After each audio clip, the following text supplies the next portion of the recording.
we always don't have time when we have great people on the show, and I have three great people here. So I'm just going to go to the next question, which is continuation from before. What we see as why is it so difficult to protect our rivers? Exactly, the real big issue is the fact that people, the residential community as well as some of the business community, they regard the river as a dumping ground. They don't see it as a source of their drinking water. To them, this is a means to dispose of my garbage. And unfortunately, the river was concretized many years ago. So when the river looks like a concrete channel, people think this is a drain. I can easily dispose my rubbish. So what we found upstream, where there was a market community, they were dumping all the refuse straight into the river. Downstream, daily household rubbish would be tied into plastic bags and thrown into the river. So we had a real uphill task convincing people, look, this is a river. This is the source of your drinking water. We had to get them to understand that 97% of our drinking water comes from our rivers. Once they understood that, we took them up to the source of the drinking water, Sungai Penchala, up in Mount Kiara, where it's pristine condition. And they saw that this trickle of water coming out of Mount Kiara then turned into Sungai Penchala, which was a dirty, murky, brown river. So once we created that awareness, there was then the challenge of giving them the skills, teaching them what they could do to change their lifestyle and to start taking care of the river. But there were cases where leachate from garbage dumping grounds, official garbage dumping grounds, like landfills or wherever you have, when it rains, it carries the whatever pollutant right up into the river. That's when we'll have this warning. We in the video will have this advisory that, you know, the water treatment company will have to close the treatment plant because of the contamination and stuff. Why do we still have dumping grounds close to the river basins, or in river basin, or at river basins, for example? So it starts there too, because maybe people just take after that. You see, if people can officially dump garbage near a river, so the river might not be that important. Absolutely, it's all about creating awareness, changing mindset, and getting people to really understand that every action you take, like tossing a paper out of your car window, that ends up in your drain, which eventually gets into the river. So we'll come back to the mindset, because that's very subjective. But I want to, I know you say it's not a secret, but to me it is. Another secret of bringing back the things to life might also have to do with engineering and creativity, because like the concrete jungle that have moved into the river basin and affect the river banks, that has got to be dealt with too, because you cannot just stop pollutants, clear up the muddy and polluted black water in the river, but you have to bring back life. You have to have the flora and fauna.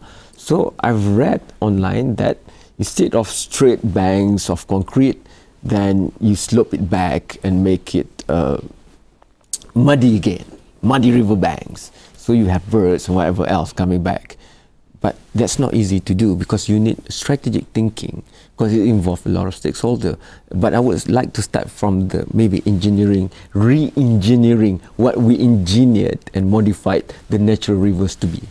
Absolutely. And we have now learned how to do that.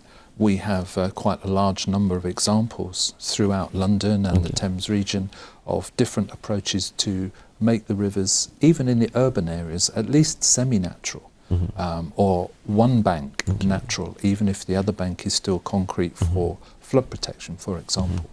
And it's these kind of examples that we will be showing at the forum tomorrow and discussing with colleagues here from Malaysia, Japan, Australia, trying to find the best practice, the best ways of doing these things on your rivers, because obviously here you have a tropical climate and your rivers behave very differently from European rivers. So it's not just a case of saying, what did you do on the Thames and replicate it exactly on a river in Malaysia.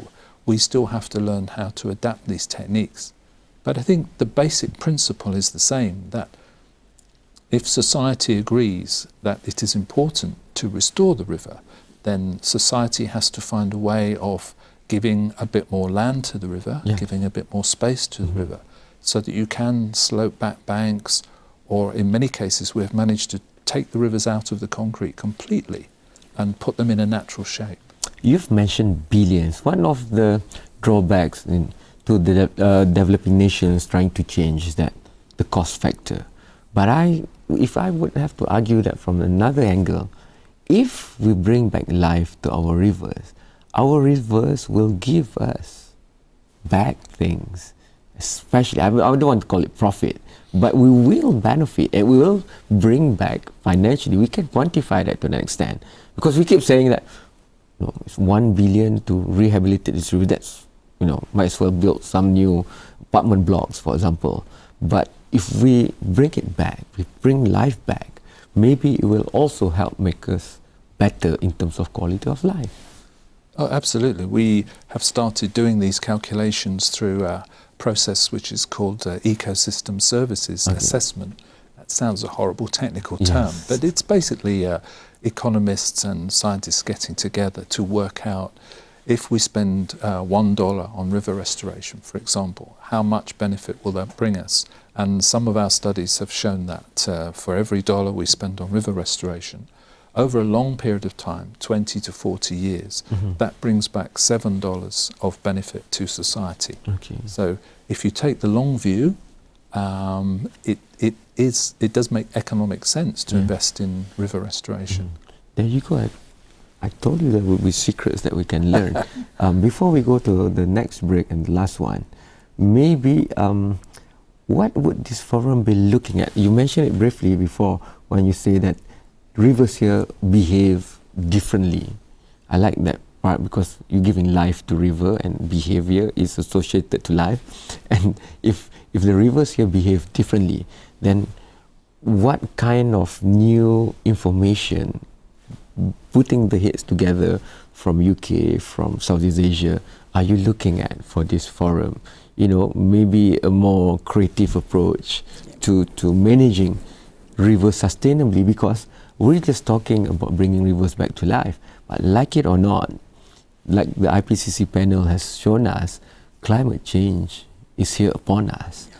And if we don't change now, the climate will change things for us, and we'll have definitely many things to do with how a river behave, because it will move the rainfalls across other months instead of the typical months, and the number of rainfalls in certain areas will increase drastically, and we don't want to have flash flood while going to work, do we? So that we'll discuss after this short break.